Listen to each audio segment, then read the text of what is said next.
I'm going to tell you something that'll make you understand why some women do what we do, and why we're not sorry about it. 3 months ago, I had the most brilliant idea. I was sitting across from Jordan at dinner, watching him chew his food like a cow, thinking about how predictable our life had become. 16 years of marriage. 2 kids, same routine every single day. He'd come home from his boring job, grunt, hello, eat whatever I'd thrown together, then fall asleep watching sports. I was dying inside, literally suffocating from the mundane suburban prison I'd built around myself. So I came up with the perfect solution. I told him I needed Thursday nights for myself. No questions asked, no check-ins, just pure freedom to be Jordan instead of mommy or wifey. The way his face lit up when I explained it was almost insulting, like he was relieved to get a break from me too. Take Friday nights too, he said, trying to be the supportive husband. I could have kissed him right there, but not because I was grateful, because he just handed me exactly what I needed without even knowing it. 2 whole nights a week to live the life I actually wanted instead of this beige existence we'd settled into. I started planning immediately. New lingerie, restaurant reservations, a whole secret life that would make me feel alive again. Jordan thought he was being generous, giving his wife space to find herself. What he was really doing was giving me permission to find someone who actually made my heart race. Look, I get it. Marriage can be routine. Kids are exhausting. We both work full-time jobs that drain the life out of us. But Jordan had completely checked out years ago. When was the last time he looked at me, really looked at me, like I was a woman and not just the person who did his laundry? When was the last time we talked about anything deeper than whose turn it was to take out the trash? The first Thursday night, I went to this upscale wine bar downtown, somewhere Jordan would never think to go, because he's more of a beer and sports bar type. That's where I met Austin, investment banker, recently divorced. Everything Jordan wasn't. Tall, sophisticated, drove a BMW, lived in a penthouse. When he bought me a drink and actually listened to what I had to say, instead of checking his phone, I felt something I hadn't felt in years. Austin made me feel desirable, interesting, like I was worth pursuing. We talked for hours about art, travel, things Jordan couldn't care less about. When Austin suggested we meet again the following Thursday, I didn't hesitate. The man had this way of looking at me that made me remember I was more than just a suburban mom with stretch marks and responsibilities. By the 3rd Thursday, we were at the Marriott, and I felt more alive than I had in a decade. The sex was incredible, passionate, intense. Everything my marriage had stopped being years ago. Austin would text me throughout the week, sending flowers to my office, making me feel like the center of someone's universe again, for the first time in forever. I had something to look forward to. Meanwhile, Jordan was perfectly content with our arrangement. He'd handle dinner and bedtime with the kids, never asking where I'd been or what I'd done. Sometimes I'd come home smelling like Austin's cologne, my hair messed up, and Jordan would just grunt goodnight from the couch. The man was completely clueless, and part of me resented how easy it was to deceive him. If he'd been paying attention to his wife at all, he would have noticed the changes, the new underwear, the extra care with my appearance on Thursdays, the way I'd smile at my phone when Austin texted. But Jordan was too comfortable, too complacent to notice that his wife was having the affair of her life right under his nose. After 2 months of perfect Thursday nights with Austin, I started getting sloppy. I was so high on the excitement of it all that I stopped being careful. I'd use our joint credit card at expensive restaurants, claiming I was treating my sister or friends. I started buying lingerie that Jordan never saw me wear, leaving it in the laundry where he could have easily noticed. The rush of almost getting caught became part of the thrill. Austin and I would make out in parking garages, hold hands walking into hotels, act like a real couple in public. I felt invincible, like I was finally living the life I deserved instead of the one I'd settled for. Then Jordan's friend Derek saw us at the wine bar. When Jordan casually mentioned it, asking if he could join me sometime, I completely lost it. The audacity of him trying to intrude on my one sacred space made me furious. That defeats the whole purpose, I snapped. I asked for one thing, one night of freedom, and you can't even give me that. He backed down immediately, apologizing like he always did, but something in his eyes was different. I should have been more careful after that, but I was addicted to the double life. Austin made me feel like a goddess, while Jordan made me feel like a roommate.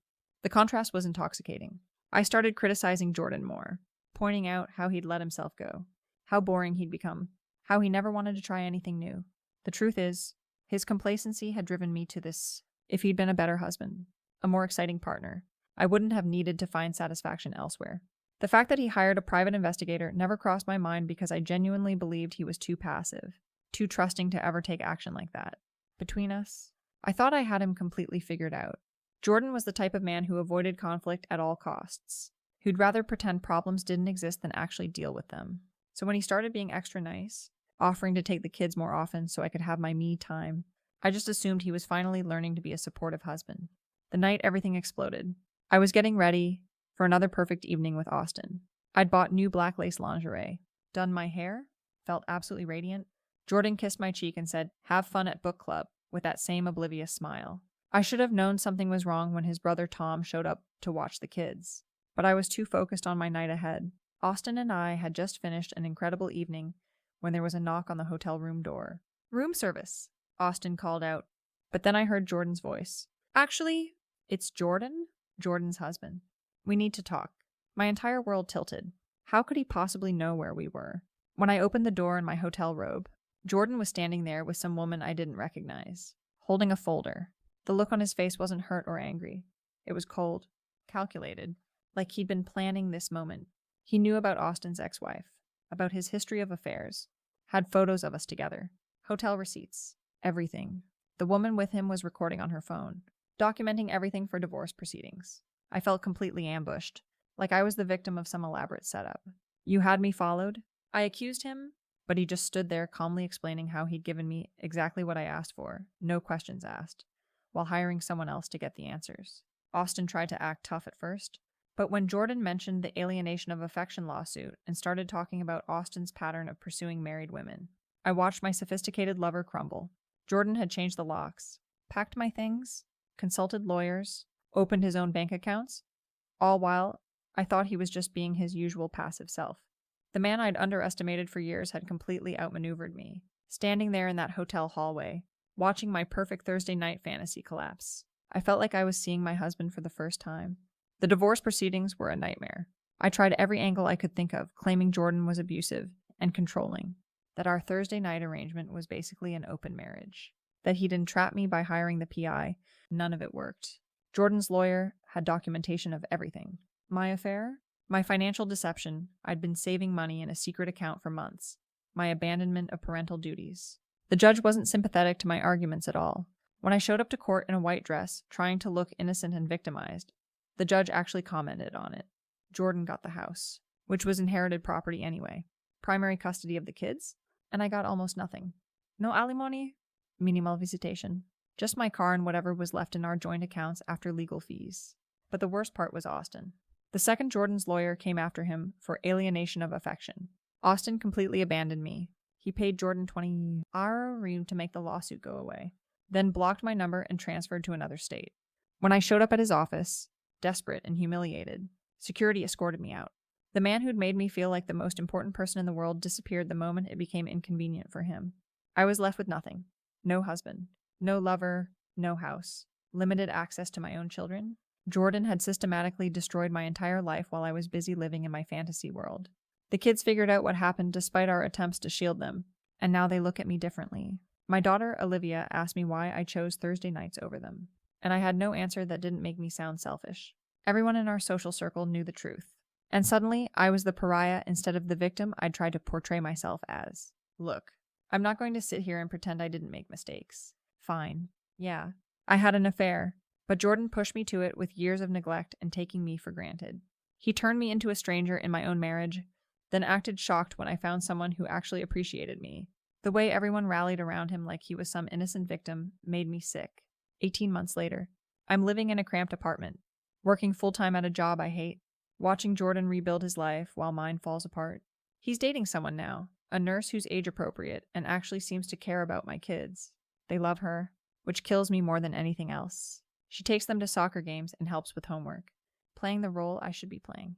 I tried dating apps, but the men I attract now are nothing like Austin. My last boyfriend was 35, lived with roommates, and drove for a rideshare company. When he found out the truth about my divorce through my own careless emails, he dumped me immediately. Apparently, even losers have standards. I keep telling people that Jordan was financially abusive, that he stole my house, but everyone knows the real story. The house was never mine. It was inherited property. I have no legal claim to it, but admitting that means admitting I was wrong about everything. My own mother barely speaks to me anymore after I try to turn the kids against Jordan. My sister Helen, who used to defend me, now openly sides with him.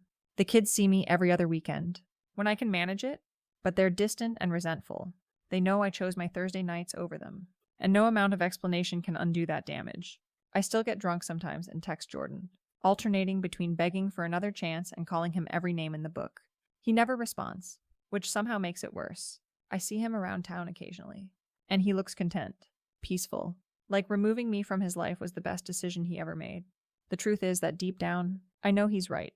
I destroyed everything good in my life chasing a fantasy, and now I'm stuck with the consequences. But I can't admit that out loud, because then I'd have to face the fact that I'm exactly the kind of person I always swore I'd never become.